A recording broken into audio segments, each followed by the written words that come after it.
안녕하십니까. 오라클 클라우드의 새로운 소식을 쉽게 전달해드리는 OCI 읽어주는 곰돌스의 46번째 시간입니다. 저는 이번 주도 역시나 진행을 맡은 자바 읽어주는 남자 아빠곰이고요. 안녕하십니까. 베어메탈입니다. 안녕하세요. 토마스입니다. 안녕하세요. 민석빠입니다. 안녕하세요. 곰돌이입니다. 네, 금주는 날씨가 정말 변화무쌍한 날씨였습니다. 추울 정도로 쌀쌀하기도 했고 여름이 왔나 싶게 이제 덥기도 했는데요. 계절의 변화를 우리 몸으로 실감을 하고 있죠. 벌써 여름이 왔나 할 때가 많습니다.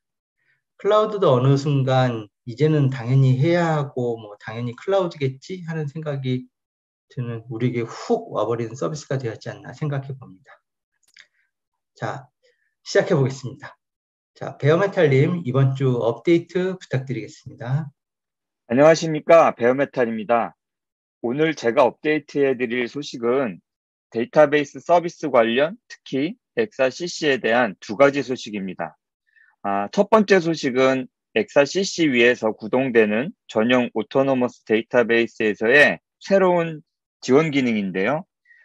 엑사CC로 구성된 자율 컨테이너 기반의 오토노머스 데이터베이스에 대한 백업이 있을 텐데요. 이 백업을 이용해서 어떠한 리전에 있든 상관없이 AVM에서 운영 중인 엑사CC 환경에서 리스토어, 복원을 할 수 있다라는 그러한 기능입니다. 물론 몇 가지 사전 요구사항이나 제약사항들이 있습니다. 고객이 본인들의 사용자 관리 키를 사용하는 경우에 이에 대한 접근 권한이 당연히 있어야 될 것이고요. 백업을 이용한 데이터베이스 클론을 사용할 때는 이 풀클론만 사용이 가능하다든지 또 뭐 AVM당 하나의 ADB만 리스토어가 된다는 뭐 이런 제약사항들이 있지만요. 타겟 ACD의 경우 뭐 소스 버전하고 같거나 또는 버전이 높아야 된다고 한다라는 이런 것들은 뭐 대략 일단 이해가 갈 만한 그러한 내용들인 것 같습니다. 엑사CC 기반의 이 ADB에 대해서 복제나 이동에 대한 유연성이 높아졌구나라고 이해하시면 될 것 같은 그러한 소식입니다. 다음으로는 엑사CC에서의 이 데이터베이스 서비스 이벤트에 대한 소식입니다. 엑사CC 이벤트는 이미 인프라, 또 VM 클러스터, 뭐 VM 클러스터 네트워크, 뭐 데이터베이스와 그리드 인프라, 뭐 패칭 이벤트 등등, 뭐 등등등 여러 가지 타입의 이벤트 정보가 있는데요. 이 오늘 나온 내용은 데이터베이스 서비스 이벤트 기능 구현을 통해서 이 게스트 VM의 이 데이터베이스와 구성 요소에 대한 상태라든가 문제 알림을 받을 수 있다라는 그러한 내용입니다. 이 구독과 공지 알림을 받는 이 데이터베이스 서비스 이벤트는 이 세 가지 분야의 6가지 이벤트 타입에 대한 것이 있는데요. 데이터베이스와 DB 시스템에 대해서는 각각 크리티컬의 경우, 그리고 데이터베이스 DB 노드에 대해서는 크리티컬, 에러, 워닝, 인포메이션 이렇게 4가지 종류의 이벤트를 받으실 수가 있습니다. 예를 들면 이 VM 게스트 파일 시스템의 여유 공간이 정해진 인계값인 10% 미만으로 떨어지면 이 보고가 된다든가 또는 메모리 사용량이 90% 이상이 되면 이벤트가 날라온다든지 또 데이터베이스의 물리적인 또는 뭐 논리적인 블록 손상이 이 로그에서 감지가 되거든요. 이런 것들을 구문 분석을 통해서 이벤트를 준다든지 하는 뭐 여러 가지 상황별로 사용 방법들을 통해서 다양한 정보들을 얻으실 수가 있을 것 같습니다. 잘 활용하시면 좋을 것 같고요. 상세 이벤트 정보는 역시나 OCI 도큐먼트를 참고하시면 좋겠습니다. 이상으로 간략하게 데이터베이스와 관련된 2가지 서비스 업데이트 소식 설명을 마치도록 하겠습니다. 감사합니다. 자, 곰돌이님 이번 주 업데이트 부탁드리겠습니다. 안녕하세요. 곰돌이가 이어서 소개를 드립니다. 첫 번째 소식은 OK에서의 퍼시스턴트 볼륨 클레임 관련한 업데이트 소식입니다. 컨테이너의 루트 파일 시스템을 통한 컨테이너 스토리지는 임시적이기 때문에 컨테이너가 삭제될 때 데이터까지 함께 소멸이 됩니다. 그래서 이때 데이터 손실을 방지하기 위해서 내구성 있는 연구 볼륨을 만들어서 이 데이터를 컨테이너 외부에 저장할 수 있도록 할 수가 있습니다. 연구 볼륨은 저장소가 연결되어 있는 컨테이너가 종료됐는지 여부에 관계없이 데이터를 그대로 유지할 수 있는 연구 저장소를 제공하는데요. 이때 사용되는 게 Persistent Volume Claim, PVC라고 하는 저장 요청입니다. OCI에서는 PVC를 사용할 수 있는 스토리지 타입이 블록 볼륨과 파일 스토리지 두 가지가 있습니다. 일반적으로는 블록 볼륨을 주로 사용하는데요. 지금까지는 볼륨의 성능 옵션이 별도로 주어지지 않았고 기본이 되는 밸런스드 퍼포먼스 레벨이 지원이 가능했습니다. 이번 업데이트는 기존의 밸런스드 퍼포먼스 외에도 보다 저렴한 로우 코스트 레벨과 보다 성능이 뛰어난 하이어 퍼포먼스까지도 선택을 해서 PVC로 사용할 수 있게 되었다는 소식이었습니다. 두 번째 제가 소개해드릴 내용은 네트워킹 관련한 새 소식입니다. 제목은 BYOIP에 IPv6를 포함한다는 내용이네요. Bring Your Own IP, 자체 소유하고 있던 IP를 가져온다는 뜻이죠. 거기에 IPv6 속성을 포함한 IP를 가져오게 할 수 있다는 의미네요. 현재 우리가 쓰고 있는 IPv4가 조만간 고갈될 거라는 얘기는 많이 들어보셨을 것 같은데요. IPv4가 32비트, 2에 32승계의 IP를 지원하니까 약 42억 개 IP 정도라고 합니다. IPv6는 2에 128승계, 단위로 세기에는 어려운 숫자입니다. 모든 사용자들의 전환이 한 번에 바뀌지는 않기 때문에 현재와 같이 IPv4와 V6가 공존하면서 전환을 앞두고 있는 이런 과도기에는 플랫폼 제공자는 새로운 체계에 대해서도 준비를 하고 있고 장치에서도 두 가지 주소 체계를 모두 지원하고 있습니다. IPv4와 V6를 작동하는 방식은 많이 다릅니다. 지금과 같은 이런 과도기에는 대체로 IPv6와 호환이 되는 방향으로 채택하고 있습니다. IPv6도 V4와 마찬가지로 퍼블릭 IP처럼 인터넷으로 라우팅 가능한 할당이 있고요. 내부 통신 전용의 프라이빗 IP와 같은 주소 할당 체계가 따로 있습니다.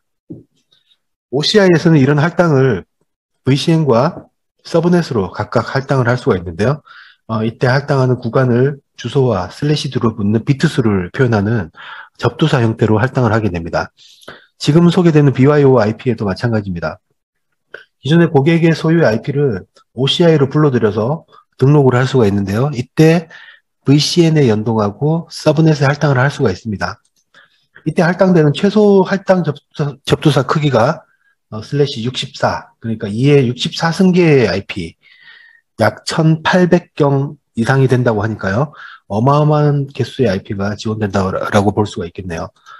당장은 IPv6로 BYOIP가 흔하게 쓰여지는 일은 없겠지만 미래를 위한 대비로 이렇게 준비되어 간다고 보시면 되겠습니다. 이상으로 곰돌이가 업데이트 소식을 마치겠습니다. 그럼 이번 주 업데이트 소식을 마치도록 하고요. 주제 토론으로 한번 들어가 보도록 하겠습니다. 지난 시간에는 OCI의 기본 인프라 서비스와 오라클 클라우드의 데이터베이스 서비스와 관련해서 여러 궁금한 점들을 알아보았습니다. 오늘은 클라우드 서비스 환경이라면 역시나 언급을 안 하고는 절대 넘어갈 수 없는 주제죠. 바로 쿠버네티스입니다. 오라클 클라우드에서 지원하는 쿠버네티스 서비스와 관련해서 여러 궁금한 점 한번 하나씩 알아보는 시간 갖도록 하겠습니다. 이번 주제에 대한 토론은 인프라와 함께 쿠버네티스 찐 구루로 유명하신 분이죠. 토마스님과 함께 OCI 쿠버네티스를 주제로 티키타카 좀 해보겠습니다. 토마스님 안녕하세요. 이번 OCI 곰도스 크루에 합류하셨는데 너무 반갑고 감사합니다. 안녕하세요. 토마스입니다. 저도 곰돌스에 합류하게 되어서 매우 기쁘고 반갑습니다. 긴장도 되네요. 오늘은 말씀하신 것처럼 오라클 클라우드의 쿠버네티스에 대해서 얘기를 하려고 합니다. 최근 많은 분들이 오라클 클라우드에 대한 관심과 사용이 점점 늘어가고 있지만 관심을 가지고 있는 서비스는 대부분 오라클 데이터베이스 서비스인 것 같아요. 사실 오라클 클라우드에는 데이터베이스뿐만 아니고 여러 유용한 서비스들이 있는데요. 오늘은 오라클 클라우드에서 쿠버네티스 서비스인 OK에 대해서 살펴보려고 합니다. OK는 오라클 컨테이너 엔진 포 쿠버네티스이며 OCI에서 매니지드 쿠버네티스 서비스로 제공되고 있습니다. 맞아요. 그 서비스 목록을 보면 오라클 클라우드가 지원하는 서비스 보면 좀 깜짝 놀랄 때가 많습니다.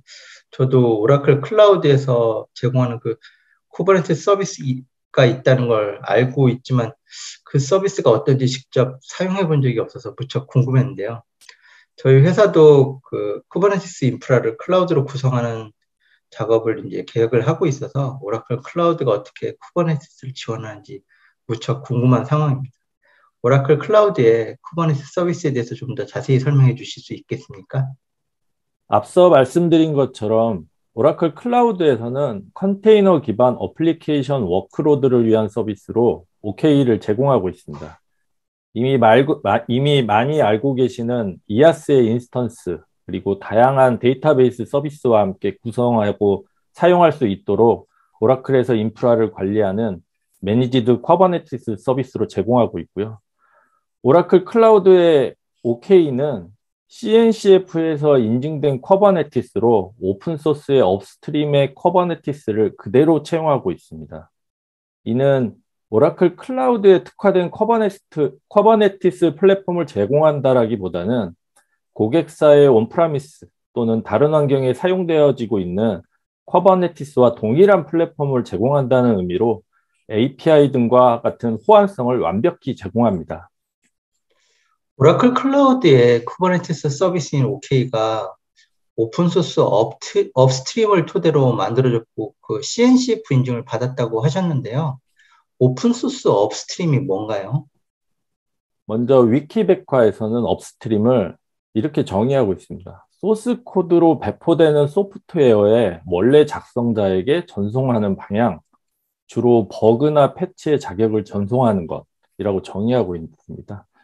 이러한 의미로 봤을 때 쿠버네티스 커뮤니티에서는 업스트림이라고 하면 코어 쿠버네티스 코드 베이스를 의미합니다. 즉 쿠버네티스의 원천의 코드를 말씀드릴 수 있습니다. OK는 오픈소스의 업스트림으로 만들어졌다는 것은요, 오픈소스의 쿠버네티스 배포판을 이용해서 오라클 클라우드에 OK 서비스를 만들고 독자적인 추가적인 기능을 확장하기보다는 쿠버네티스의 호환성에 중점을 두고 서비스를 만들어졌다는 의미입니다. 요즘 그 IT 골리앗 기업들이 이제 오픈소스에 무임승차하는 것이 문제가 좀 많이 됐었는데요. OK가 오픈소스 업스트림을 사용한다면 혹시 이제 오라클이 CNCF에 좀 무임승차하고 있는 건 아닌지 뭐 이런 얘기 나올 수 있을 것 같은데 어떤가요? 그런 오해가 있을 수 있습니다. 하지만 오라클은 2017년 CNCF에 정식 가입한 형태고요. CNCF의 멤버로서 쿠버네티스 생태계의 여러 프로젝트를 리딩하고 참여하고 있습니다. 추가적으로 오라클 클라우드의 OK 서비스는 CNCF로부터 인증받은 서비스로 중요한데요. CNCF 인증을 획득함으로써 쿠버네티스에 대한 표준을 준수하고 서비스를 안정적으로 제공한다는 의미를 말씀드릴 수 있을 것 같습니다. 네, 그 OCI 그 OK 강점을 간략히 요약해 주시면 뭘까요? 오라클 클라우드에서 매니지드 서비스로 제공되는 OK는 높은 성능과 고가용성, 그리고 확장성을 기반으로 개발 또는 스테이지 환경에서 운영 환경까지 사용할 수 있는 엔터프라이즈 환경을 제공하며 다양한 오라클 클라우드 서비스와 손쉽게 통합되어 사용함으로써 편리함을 제공하고 있습니다. 오라클 클라우드에서 그 쿠버네티스 서비스는 어떻게 구성해야 사용할 수가 있나요? 어렵거나 복잡하진 않을까 싶은데요. 그렇지는 않고요. 매우 편리하고 간편하게 사용 가능하신데요. 먼저 오라클 클라우드에서는 OK 쿠버네티스 클래스를 생성하여 사용하실 수 있는 방법으로 크게 세 가지를 나누어 볼 수 있습니다. 첫 번째는 퀵 크리에이트로, 즉 빠른 생성입니다. 콘솔을 통해서 간단하게 몇 가지 항목만 입력하여 빠르고 간단하게 클러스터를 생성할 수 있습니다. 두 번째로 커스텀 크리에이트, 사용자 지정 생성 방식입니다. 사용자의 몇 가지 항목을 지정할 수 있도록 하는 옵션을 제공하여 쿠버네티스 클러스터를 구성을 하여 사용자에 맞게 구성을 할 수 있습니다. 마지막으로 API 기반으로 접근하는 방식입니다. 자동화를 통해서 다수의 OK 클러스터를 동일한 구성으로 구성할 때 선호되는 방식입니다. 이 방식을 통해서 사용자 정의 이미지, 그리고 빠른 생성, 사용자 지정 생성에서 사용하는 모든 옵션을 사용하여 구성할 수 있습니다. 쿠버네티스 클러스터를 구성하고 여러 방법을 제공하는 건 이제 알겠고요. 좀 헷갈리는 게 빠른 생성과 사용자 지정 생성 차이점이 뭘까요? 오라클 클라우드 콘솔에서 위저드 형식으로 간편하게 사용할 수 있는 퀵 크리에이터와 커스텀 크리에이터는 사용자가 원하는 구성 방식에 따라 선택해서 사용하실 수 있는데요. 앞에서 잠깐 말씀드린 것처럼 퀵 크리에이트는 쿠버네티스 클러스터를 빠르게 생성하는 방법으로 OK를 간단하게 구성하고 시작하는 사용자에게 유용하게 사용할 수 있습니다. 구성에 필요한 항목으로는 클러스터 이름과 쿠버네티스 버전, 워커 노드, API 엔드포인트 구성, 그리고 노드의 쉐입과 노드의 개수, 이렇게 5개의 필수 항목만 입력하여서 간단하게 클러스터를 생성할 수 있습니다. 이 지정된 이외의 모든 리소스들은 자동으로 생성이 하게 됩니다. 다음으로 커스텀 크리에이트는 사용자 지정 생성으로 사용자에 의해서 정의된 네트워크 또는 기구성된 네트워크 환경에서 다양한 설정을 구성하여 하는 경우에 사용합니다. 다시 말씀드리면 사용자 지정 생성은 사전에 OK에 필요한 네트워크를 먼저 사전에 구성을 해야 합니다. 그러면 좀 자세히 구성 절차를 보면 첫 번째는 클러스터 정보에서 클러스터명과 쿠버네티스 버전을 설정하고요. 두 번째는 이미 생성된 네트워크 정보의 API, 노드 밸런서, 그리고 노드에 필요한 네트워크를 설정하게 됩니다. 이때 필요시 어드밴스드 옵션을 선택해서 쿠버네티스 네트워크의 사이더, 하드 네트워크의 사이더를 사용자 정의로 구성하실 수도 있습니다. 마지막으로 쿠버네티스의 워크노드에 대한 노드풀에 대해서 쿠버네티스 버전과 노드의 쉐입, 그리고 노드에 대한 가용성 도메인을 선택하여 클러스터를 생성합니다. 아, 그렇군요. 그 사용자가 그 원하는 방식에 따라서 빠르게도 생성할 수 있고 사용자 지정 환경에 맞게 이제 쿠버네티스 서비스를 구성할 수가 있겠네요.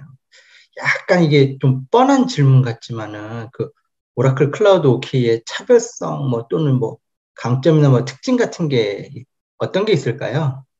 앞에서 OK를 소개해 드릴 때 말씀드린 부분으로 크게 3가지를 말씀드릴 수 있을 것 같아요. 첫 번째는 쿠버네티스 기반의 엔터프라이즈급 성능과 가용성을 제공하는 거고요. 그리고 두 번째는 편리한 운영 환경. 그리고 세 번째는 비용에 매우 효율적인 쿠버네티스 서비스라는 겁니다. 조금 더 자세히 보면 이제 아키텍처 측면에서 보면 OK에서는 쿠버네티스 클러스터를 생성하는 경우 기본적으로 마스터 그리고 노드를 물리적으로 분산 배치하여 가용성을 보장하도록 구성하는 고가용성 아키텍처를 제공합니다. 그리고 마스터는 오라클에서 관리하는 매니지드 서비스로 자동으로 구성되고 API를 통해서만 접근할 수 있도록 API의 엔드포인트를 제공합니다. 다음으로 성능을 좀 보게 되면 OK는 오라클 클라우드에서 제공되고 있는 안정되고 고성능의 인프라 환경을 사용할 수 있는 서비스를 제공하고 있습니다. 이러한 고성능의 안정된 인프라를 통해서 쿠버네티스 노드 간의 통신, 그리고 다수의 컨테이너로 구성된 서비스에 필요한 고성능 네트워크를 통해 지연 시간이 낮고 경로 강삭이 거의 없는 안정적이고 고성의 인프라를 사용할 수 있습니다. 마지막으로 비용에 대한 부분도 꼭 말씀드려야 될 것 같은데요. OK 서비스 비용은 쿠버네티스 클러스터에 사용한 자원에 대해서만 비용이 청구되며 마스터 노드 또는 쿠버네티스 관리 노드에 대한 비용은 청구되지 않습니다. 즉 다시 말씀드리면 OK 클러스터 자체에 대한 비용은 무료이고요. 클러스터가 사용하고 있는 OCI에 대한 자원에 대한 비용만 청구하는 방식입니다. 이렇듯 컨테이너 플랫폼은 많은 컨테이너가 서비스로 구성되고요. 다수의 서비스와 대량의 요청을 처리하기 때문에 비용에 매우 민감할 수 있습니다. 사용한 만큼 지불하는 비용 체계를 갖고 있기 때문에 경쟁사 대비 매우 매력적이다라고 말씀드릴 수 있겠습니다. 이거 좀 더 자세히 듣고 나니까 오라클도 OK 준비하면서 여러 가지 고민을 했다는 생각이 좀 드네요. 사실 그 쿠버네티스도 그 컴퓨팅 인프라스트럭처이기에 OCI의 다른 서비스와 연결 운영될 수밖에 없을 것 같은데요. 이런 서비스 통합이라든지 다른 서비스 연계와 관련해서 구성이 좀 쉽게 가능할까요? 네, 맞습니다. 오라클 클라우드에서 제공하는 다양한 서비스를 OK에서는 OS OK를 이용해서 구성할 수 있습니다. 여기서 OS OK란 OCI 서비스 오퍼레이터 포 커버네티스를 줄여서 부르는 말이고요. 커버네티스 오퍼레이터 기반으로 구성되어 있습니다. 이 OS OK는 오픈소스의 커버네티스 애드온 형태로 구성되고요. 사용자는 커버네티스 API를 통해서 어토너머스 데이터베이스나 MySQL 데이터베이스 서비스 같이 OCI의 자원을 쉽게 만들고 관리하며 연결할 수 있습니다. 또 사용자는 커버네티스 응용 프로그램을 관리하는 것과 동일한 방법으로 OCI의 리소스를 관리할 수 있으며 커버네티스에 익숙한 사용자에게 더욱더 유용하게 사용할 수 있습니다. 그리고 OS OK는 OK 그리고 OCI 외부에서 실행되고 있는 커버네티스 클러스터에서도 역시 사용하실 수 있습니다. 와, 그 토마스님 과거에 찐 오픈시프트 전문가로 유명하신 걸로 알고 있는데요. 그 OCI 그 OK가 온프렘의 오픈시프트나 탄주 혹은 뭐 자체로 운영되고 있는 쿠버네티스와 하이브리드 형태로 운영될 가능성도 있을까요? 이게 다른 클라우드 쿠버네티스와 함께 하이브리드로 사용되는 게 가능할런지 이게 좀 궁금하긴 하는데요. 네, 많은 분들이 궁금해 하실 건데요. 여기서 잠깐 오픈시프트가 무엇인지를 잠깐 살펴보면 레드햇의 오픈시프트는 한마디로 말씀드리면 엔터프라이즈 커버네티스라고 말할 수 있습니다. 이미 안정되거나 신뢰를 확보한 레드햇 OS 기반으로 다양한 환경에서 어디든지 구성이 가능하고요. 가장 중요하게 표준 컨테이너 기술과 커버네티스 엔진을 쓰고 있어서 다른 커버네티스 배포판과의 호환성 역시 제공하고 있습니다. 계속 말씀드리는 것 같은데요. 오라클 클라우드의 OK 역시 표준 커버네티스 엔진을 사용하고 있어서 온프라미스 그리고 클라우드 등에 배포된 커버네티스와 연동해서 운영이나 관리가 가능한데요. OK는 이런 커버네티스의 호환성을 바탕으로 온프라미스나 다양한 클라우드에 구성된 커버네티스 클러스터와 함께 하이브리드 클라우드 그리고 멀티 클라우드로 구성되어 운영할 수 있는 일관된 컨테이너 플랫폼을 제공합니다. 토마스님 설명 덕분에 그 OCI OK에 대해서 이제 급 관심 가지는 분들도 많을 것 같아요. 저희 회사에서도 고려를 해봐야 될 것 같은데요. OCI OK를 사용해 보려면 어떻게 해야 할까요? 처음에 시작점을 어떻게 가져가야 하는지 뭐 이 부분은 좀 진입 장벽이 되기도 하는 것 같은데요. 처음 시도하기 좋은 리소스 뭐 추천하실 만한 게 있으면 좀 알려주시면 도움이 많이 될 것 같습니다. 크게 한 두 가지로 말씀드릴 수 있을 것 같은데요. 먼저 첫 번째로는 프리 트라이얼을 한번 이용하는 방법입니다. 프리 트라이얼은 OCI에서 자유롭게 서비스를 구성하고 테스트할 수 있도록 30일 동안 300 크레딧을 제공하고 있습니다. 이 프리 트라이얼을 가지고 오라클 클라우드에서 OK 환경을 구성하고 그리고 실제적으로 어플리케이션의 빌드, 테스트, 그리고 배포를 하실 수 있습니다. 좀 더 자세한 항목들은 저희 오라클 클라우드 프리티어 사이트에 접속하시면 확인하실 수가 있을 겁니다. 그리고 두 번째로는 오라클에서 라이브 랩을 제공하고 있습니다. 라이브 랩은 실제로 스텝 바이 스텝 차근차근히 따라 하실 수 있도록 실습 문서를 제공하고 있고요. OK 환경을 구성하고 그리고 어플리케이션을 배포하는 실습까지 하실 수 있습니다. 이러한 두 가지 방법은 처음에 접하시는 분들에게 매우 유용할 것 같습니다. 네, 감사합니다. 요즘 코로나 걸리신 분들도 많고 음성 나오는데 큰 일교차로 감기에 걸리시는 분들도 많은 것 같습니다. 일교차가 크니 아침 저녁으로 따뜻하게 입으시고 감기 조심하시기 바랍니다. 계절이 훅 와버려서 여름 같지만 아직은 여름이 아니듯이 클라우드가 확 와버린 것 같지만 아직은 온프레미스 환경이 참 많습니다. 지금 4월 날씨 같은 클라우드 환경과 온프레미스 환경이 혼재된 상황에서는 서비스에 대해서 좀 더 이해를 하고 둘 다 효율적으로 쓸 수 있는 안목이 무척 필요한 때라고 생각을 하면서 오늘 방송 마무리하겠습니다. 오늘 저희 설명을 듣고 궁금하시다고 생각되는 질문은 꼭 댓글로 남겨주시고요. 이상으로 OCI 읽어주는 곰돌스 46번째 시간을 마치도록 하겠습니다. OCI 읽어주는 곰돌스가 유익하다고 느껴지신다면 구독, 좋아요, 알림 설정 부탁드리겠습니다. 지금까지 OCI 읽어주는 곰돌스의 아빠곰 베어메탈 토마스, 민수 아빠. 곰돌이었습니다. 네, 감사합니다. 감사합니다. 네, 감사합니다. 수고하셨습니다. 수고하셨습니다.